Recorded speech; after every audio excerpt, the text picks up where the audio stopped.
नमस्कार साथीहरू, आज म देखाउन गइरहेको छु कसरी ड्र्यागन फ्रुट फेस्टिभलको परम्परागत जोन्जा घरमै सजिलो तरिकाले बनाउन सकिन्छ।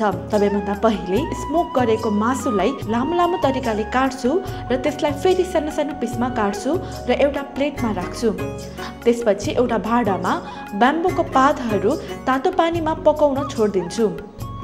पाकिसकेको ब्याम्बोको पातलाई अब म भाँडोबाट निकाल्छु।